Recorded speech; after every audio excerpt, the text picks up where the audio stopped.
The old man's name was Robert Harrison. He was 76 years old. He had lived in the same house for 54 years. It was a modest house in a quiet suburb of Chicago, 3 bedrooms, a kitchen, a living room with a fireplace, a small backyard with an oak tree that Robert had planted when he was 22 years old. That tree had grown tall and strong, just like Robert's dreams for his family. Robert had worked as a high school history teacher for 42 years. He had earned a modest salary. He had saved carefully. He had invested wisely. He had built a comfortable life, not rich, not poor, just comfortable. He had a pension. He had Social Security. He had some savings. He owned his house free and clear. No mortgage, no debt. He was content. He had a wife. Her name was Margaret. They had been married for 48 years. She was the love of his life. She had been a nurse. She had retired 10 years ago. They had spent their retirement together, gardening, reading, watching old movies, walking in the park, holding hands. They were happy, perfectly happy. They had one child, a son. His name was Daniel. He was their pride and joy. They had raised him with so much love. They had held his hand when he took his first steps. They had taught him to ride a bicycle. They had taught him to play baseball. They had taught him to read. They had taught him to write. They had taught him everything they knew. They had sacrificed everything for their son. When Daniel was 12 years old, Robert bought him a computer. It was expensive, but Robert wanted his son to have every advantage. He wanted him to succeed. He wanted him to have a better life. Daniel loved that computer. He spent hours on it. He learned to code. He built websites. He created games. He was brilliant. Robert was so proud. When Daniel was 18, Robert sent him to college, Stanford University, one of the best schools in the country. Tuition was expensive. Room and board was expensive. Everything was expensive, but Robert paid. He used his savings. He took out a loan. He worked extra hours. He tutored students after school. He did whatever it took. He never complained. He said, "My son deserves the best. My son will have a better life than I did." Daniel graduated with honors. He got a job at a tech company in San Francisco. He was making good money. He was independent. Robert was so proud. He told everyone, "My son is a software engineer. My son is successful. My son is making something of himself." But something changed in Daniel. The more money he earned, the less time he had for his parents. He stopped calling. He stopped visiting. He stopped answering emails. He was always busy, always working, always traveling. He said, "I do not have time, Dad. I am building my career. I am building my future. You understand, right?" Robert understood. He said, "Of course, son. We understand. Take your time. We will be here whenever you need us." But there came a time when Daniel needed them. He needed their money. Daniel had gotten married. His wife's name was Jennifer. She was from a wealthy family in New York. She was beautiful. She was educated. She was also ambitious. She wanted everything: the biggest house, the most expensive car, the fanciest vacations. She was never satisfied. She always wanted more. She told Daniel, "Your parents are old. They have money. They have a house. They have savings. Why are we struggling? Why are we renting this small apartment? Why are we driving this old car? Your parents have everything. They should give it to us. We are young. We need it more. They are old. They do not need anything." Daniel listened to her. He stopped listening to his parents. He called his father one evening. He said, "Dad, I need to talk to you about something. Jennifer and I want to buy a big house, a beautiful house, in a nice neighborhood. We need a down payment. We need money. Can you help us? Can you give us some money?" Robert said, "Son, I am happy to help. How much do you need?" Daniel said, "We need $300,000. That is the down payment. The house is in Palo Alto. It is very expensive, but it is a good investment. It will only increase in value. We will pay you back, I promise." Robert was shocked. $300,000 was almost everything he had. His entire life savings, his retirement fund, everything. He said, "Son, that is a lot of money. That is all I have saved for my retirement. Your mother and I need that money for our old age, for medical expenses, for emergencies. I cannot give you all of it. I can give you some, but not all." Daniel got angry. He said, "Dad, you are being selfish. You have money sitting in the bank. It is not earning anything. Inflation is eating it away. You should invest it in me, in my future. I am your only son. When you die, everything will be mine anyway. Why are you holding on to it? Why are you stopping me from having a better life?" Robert said, "Son, you are not thinking clearly. This is not how it works. I worked hard for that money. I saved it for 40 years. It is my security, your mother's security. If I give it all to you, what will we live on? What will happen if we get sick? What will happen if we need help?" Daniel said, "You have Social Security. You have your pension. You will be fine. You do not need all that money. You are old. You do not spend much. We need it more. We are building our future. We are building our family. Please, Dad, just say yes. Just give us the money." Robert said, "No, son, I cannot. I am sorry, but I cannot give you everything. It is not safe. It is not wise. You need to understand." Daniel hung up the phone. He was furious. He called Jennifer. He told her what happened. She was even angrier. She said, "Your father is a selfish old man. He does not care about you. He does not care about your future. He only cares about himself. He is holding you back. He is ruining your life. You need to do something. You need to take control." Daniel said, "What can I do?" He said, "No, he will not give me the money." Jennifer said, "Then you take it. He is old. He is not thinking clearly. He is not capable of managing his own affairs. You need to get power of attorney. You need to take control of his finances. You need to do what is best for him and for us." Daniel thought about it. He did not like the idea. It felt wrong, but Jennifer kept pushing. She kept pressuring. She kept manipulating. She said, "If you do not do this, our marriage is over. I did not marry a weak man. I married a man who would do anything for his family. Be that man, Daniel, be that man." Daniel gave in. He started making plans, bad plans, dangerous plans. He flew to Chicago. He visited his parents. He acted like everything was normal. He brought flowers for his mother. He brought a bottle of wine for his father. He hugged them. He said, "I missed you, Mom and Dad. I am sorry I have been so busy. I promise I will visit more often." Robert and Margaret were so happy. They thought their son had come back. They thought he had changed. They were wrong. Daniel stayed for a week. During that week, he went through his father's office. He found the important documents, the bank statements, the property deeds, the investment accounts, the Social Security papers, everything. He took photos of all of them. He copied everything. He also found his father's signature. It was on an old document, a tax return from 10 years ago. Robert had signed it. Daniel studied that signature. He practiced it. He wrote it over and over on scrap paper. He compared it to the original. He perfected it. It looked exactly like Robert's signature. He was ready. He went back to San Francisco. He contacted a lawyer, a dishonest lawyer. His name was Mark Sterling. He had a reputation. He helped people cheat their families. He helped children steal from their parents. He helped husbands abandon their wives. He was a terrible person, but he was also very good at what he did. Daniel told him everything. He said, "I need to get power of attorney over my father's assets. He is old. He is not capable of managing his own affairs. He refuses to give me control. I need a legal way to take it."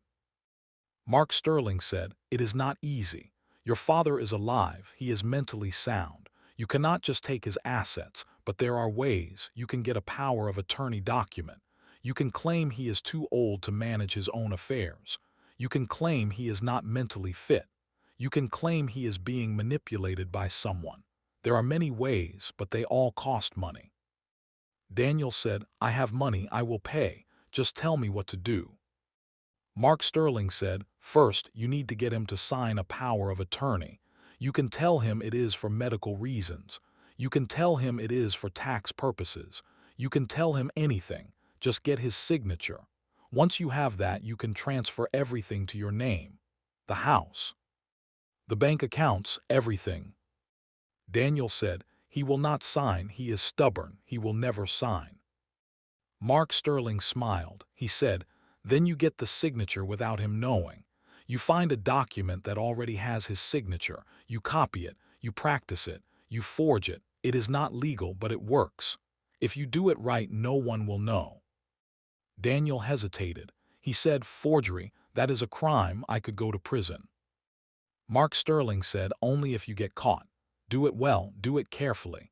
Use a good forgery. I know people who can make a signature look perfect.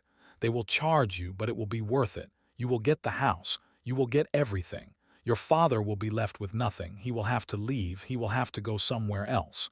You will be free, free to live your life, free to build your future, free to be successful. Daniel thought about it. He thought about Jennifer. He thought about the new house. He thought about the new car. He thought about the new life. He wanted it. He wanted it so badly. He did not think about his father. He did not think about his mother. He did not think about the consequences. He only thought about himself. He said, okay, do it. I will pay, just make it happen. Mark Sterling made the arrangements. He found a man who specialized in forgery. His name was Vincent. Vincent was a small man with thick glasses. He had been forging signatures for 20 years. He was very good. He had never been caught. He was expensive, but Daniel paid. Vincent looked at Robert's signature. He studied it. He practiced it. He made copies. He perfected it. Within 3 days, he had created a perfect power of attorney document. The signature looked exactly like Robert's. No one could tell the difference, not even Robert himself. Daniel took the document to the bank in Chicago. He told them his father was sick. He told them his father wanted him to handle everything. The bank manager was a young man. He did not know Robert personally. He looked at the document. He looked at the signature. He said, everything seems in order. What do you need? Daniel said, I need to transfer all my father's accounts to my name. He is too old to manage them.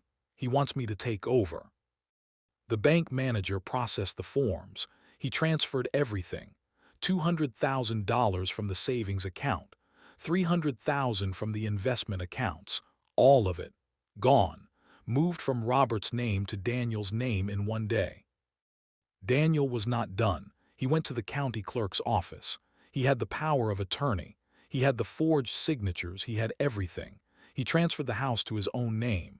The house Robert had built with his own hands. The house he had lived in for 54 years. The house that held all his memories. Gone, taken, stolen by his own son. The whole process took 3 weeks. 3 weeks of lies, 3 weeks of forgery, 3 weeks of betrayal. During those 3 weeks, Robert was at home. He was not feeling well. He had high blood pressure. He had been to the doctor. The doctor had told him to rest. He could not go out. Margaret was taking care of him. They did not know anything. They trusted their son.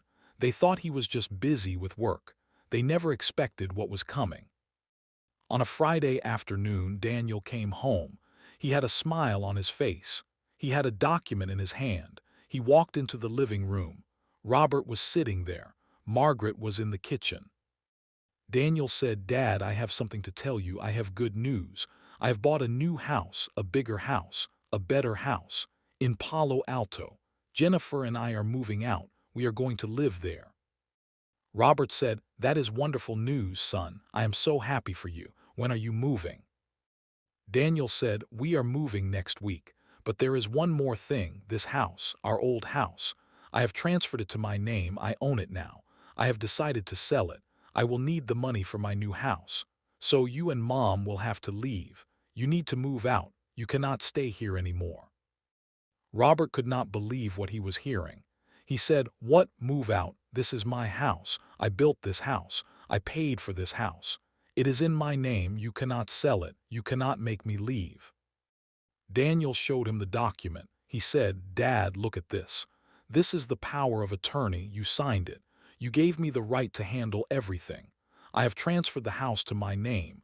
It is legally mine now. I can do whatever I want with it, and I want to sell it. Robert looked at the document. He saw the signature. His heart stopped. He said, I did not sign this.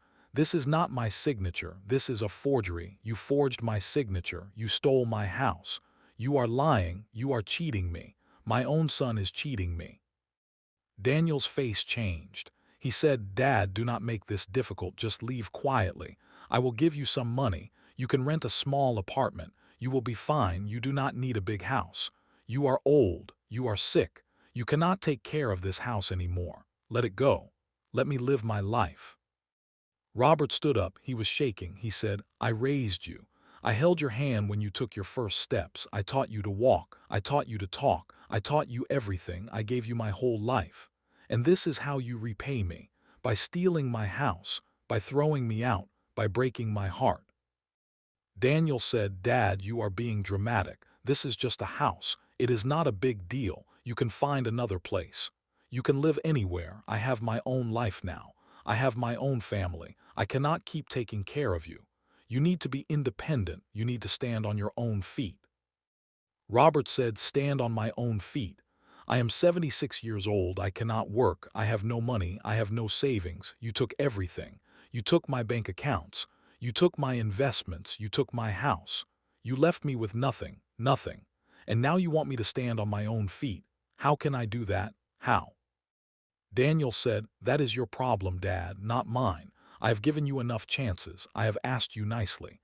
Now I am telling you, you have 7 days. 7 days to pack your things and leave. After that, I am changing the locks. You will not be able to enter, so please leave peacefully. Do not make me do something I will regret. Margaret came out of the kitchen. She had heard everything. She was crying.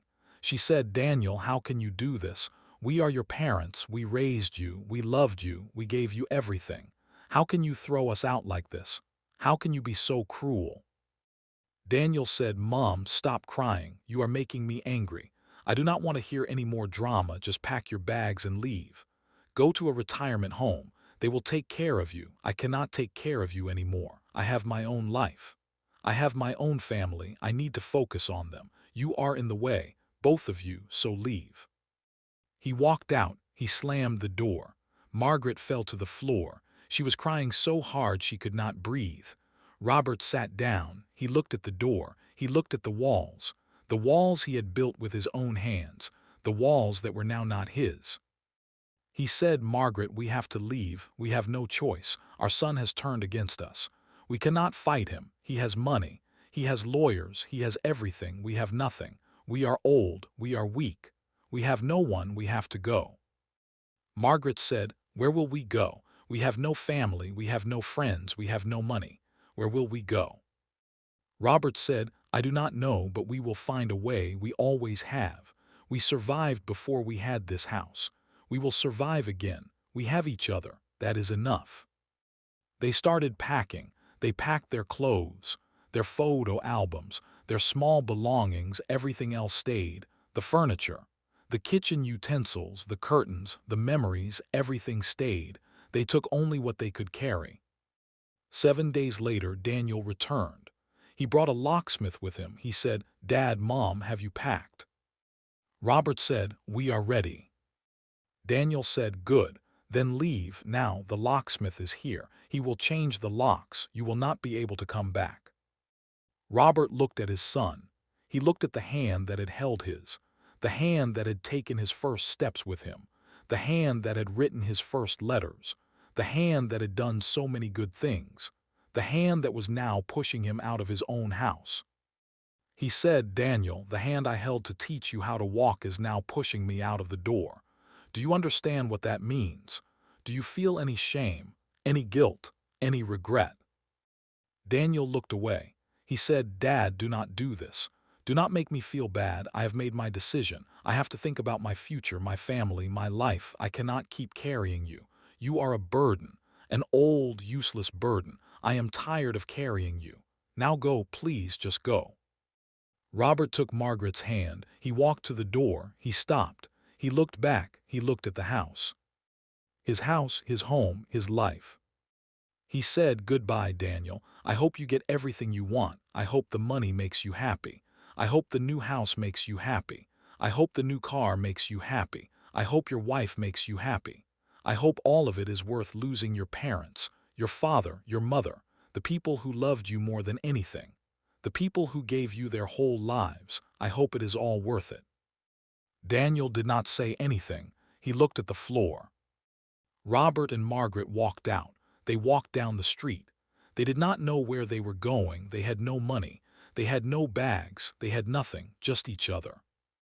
They walked for 3 miles. They reached a small church. It was an old Catholic church. St. Mary's. There was a small courtyard, a bench. They sat on that bench. Margaret rested her head on Robert's shoulder. She said, "What do we do now?" Robert said, "We survive. We always have. We will find a way." They stayed at the church for 3 days. A priest came, Father O'Brien. He was a kind man. He saw them. He felt sorry for them. He asked them their story. They told him everything. He said, "You can stay here. I have a small room in the rectory. It is not much, but it is a roof. It is a place to sleep. You can stay as long as you need." They stayed in that small room. It was tiny. No kitchen, no bathroom, just 4 walls and a floor, but it was something. It was shelter. It was kindness. Robert started looking for work. He was 76. No one would hire him. He was too old, too weak, too slow. But he did not give up. He knocked on every door. He asked everyone. He said, "I can do anything, cleaning, sweeping, carrying things, anything, just give me a chance." One shopkeeper took pity on him. He was the owner of a small grocery store. His name was Mr. Garcia. He said, "You can clean my store. I will pay you $40 a day. It is not much, but it is something." Robert took the job. He cleaned the store every morning. He swept the floor. He dusted the shelves. He cleaned the windows. He worked for 4 hours every day. He earned $40. It was not enough, but it was something. It was hope. Margaret started making food. Small things, rice and beans, simple food. They ate 1 meal a day. They could not afford more. They saved every dollar. They were surviving. But it was hard, so hard. Robert's body was breaking. His legs hurt. His back hurt. His hands shook. But he did not stop. He could not stop. He had to survive. He had to take care of his wife, the woman who had stood by him for 48 years. The woman who had given him her whole life. He could not let her down. Months passed. They lived in that small room. They worked. They saved. They survived. They did not hear from Daniel. He did not call. He did not visit. He did not send money. He did not care. He had moved on. He had his new house. He had his new life. He had his new car. He was happy. His parents were dead to him. One day Robert met a lawyer. He was an honest lawyer. His name was David Chen. He was a young man. He believed in justice. He believed in fairness. He believed in doing the right thing. Robert told him his story. He told him about the forgery. He told him about the stolen house. He told him about being thrown out. He told him everything. David Chen listened carefully. He said, "Sir, this is a crime, a clear crime, forgery, fraud, theft. Your son has broken the law. He has committed serious crimes. You can take him to court. You can get your house back. You can get your money back. You can get justice." Robert said, "But he is my son, my only son. How can I take my own son to court? How can I put my own son in prison?" David Chen said, "Sir, he is not your son anymore. He is the person who stole from you. He is the person who betrayed you. He is the person who threw you out. He has shown you no love, no respect, no mercy. Why should you show him any? Why should you protect him? He did not protect you. He did not care about you. Why should you care about him?" Robert thought for a long time. He thought about Daniel as a little boy. He thought about holding his hand. He thought about teaching him to walk. He thought about all the happy times. He thought about all the love. And then he thought about the door that had been closed in his face, the hand that had pushed him out, the son who had become a stranger. He said, "You are right. I cannot protect him anymore." He made his choice. He chose money over family. He chose greed over love. He chose himself over his parents. "I need to make my choice. I choose justice. I choose my house. I choose my dignity. I choose my wife. I choose what is right." David Chen filed a lawsuit. He gathered evidence. He subpoenaed the bank records. He found the bank manager who had processed the transfer. He found the property registration documents. He found the forged power of attorney. He found the man who had done the forgery. Vincent. Vincent was arrested. He confessed. He said Daniel had hired him. He had proof. He showed the emails, the payments, the text messages, everything. The case went to court. It was in the Cook County Courthouse. Judge Patricia Williams was presiding. She was a fair and experienced judge. She had seen many cases like this. She listened carefully to all the evidence. Daniel was summoned. He came with his lawyer, Mark Sterling, the dishonest lawyer. But this time Mark Sterling was scared. He knew he was in trouble. He knew the evidence was strong. He knew he could lose his license. He knew he could go to prison. He was terrified.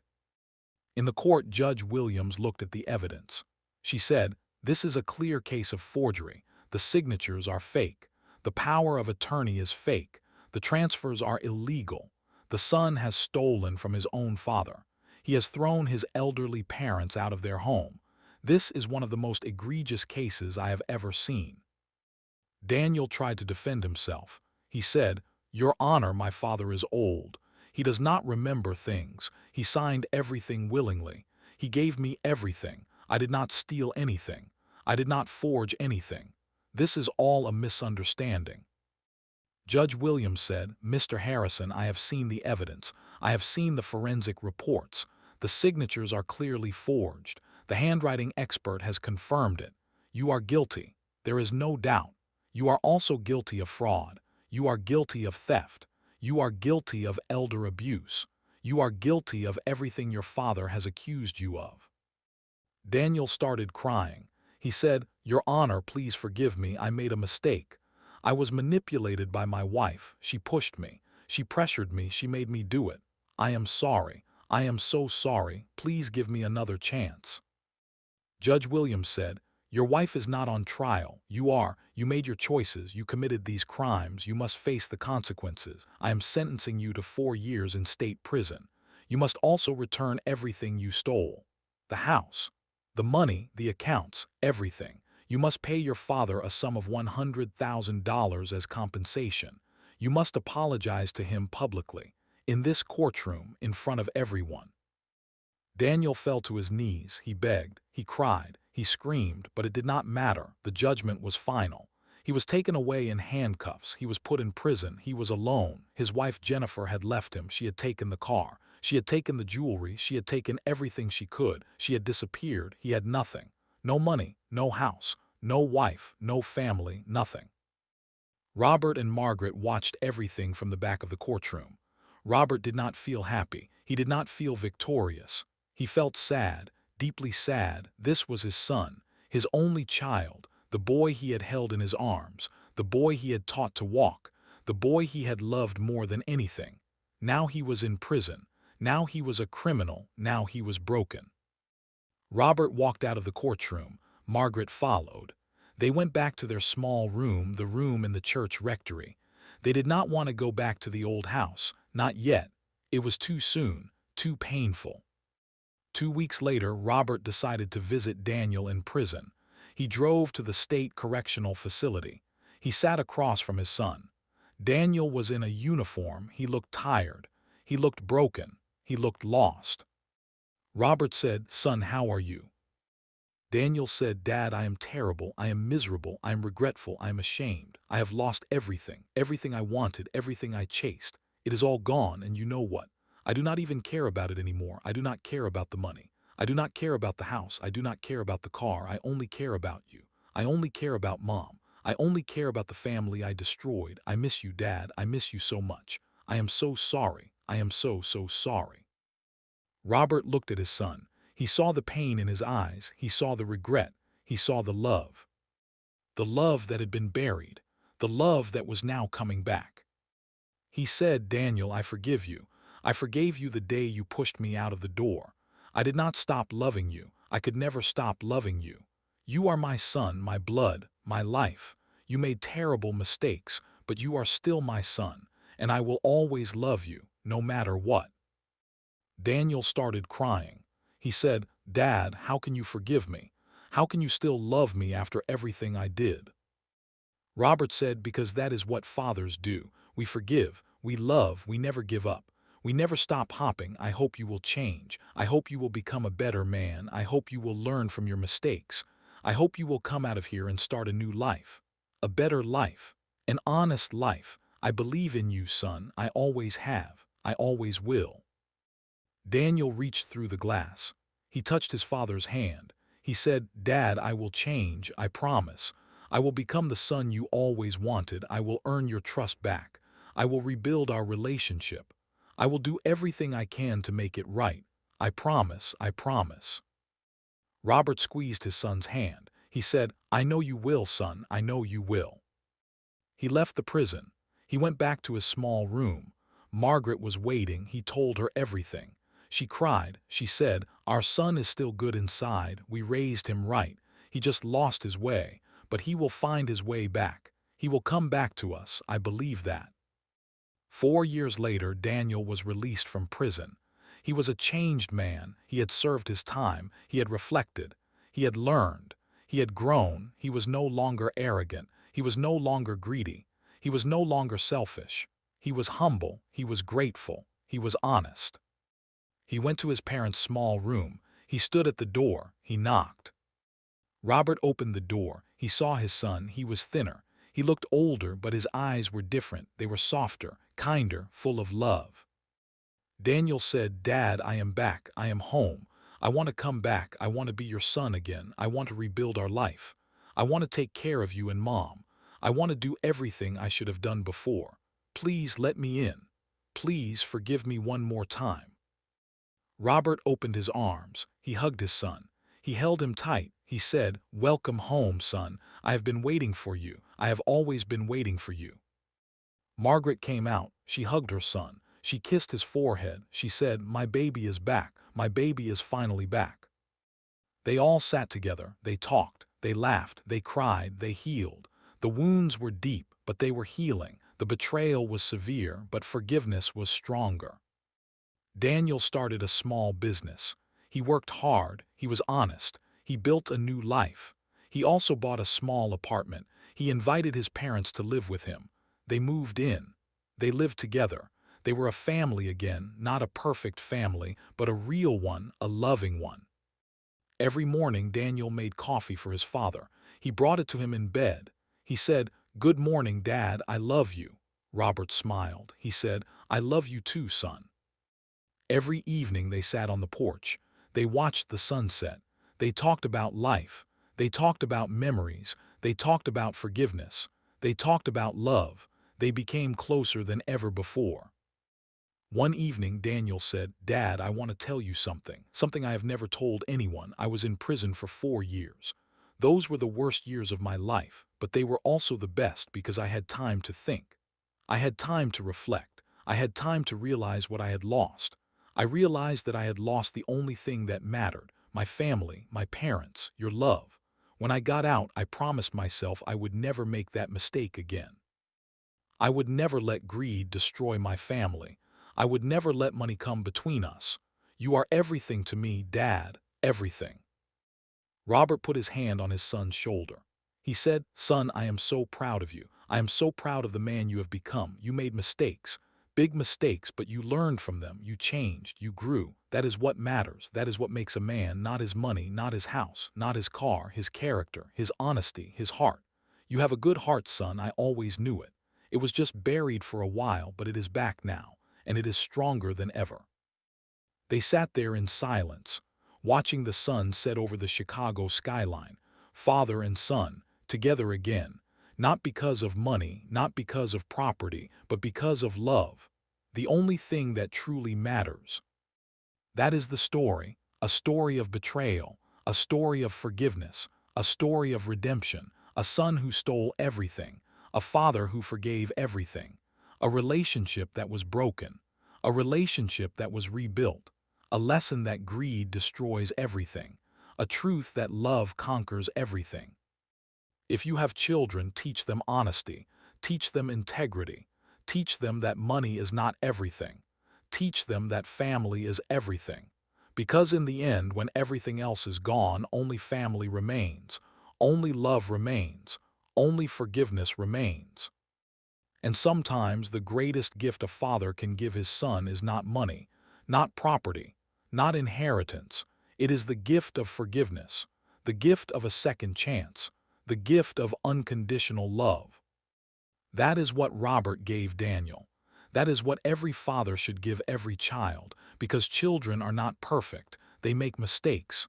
They fall. They fail. But if you love them enough, they will get back up. They will change. They will grow. They will become the people you always knew they could be. Daniel became that person, not because of his father's money, but because of his father's love. That love saved him. That love changed him. That love made him whole.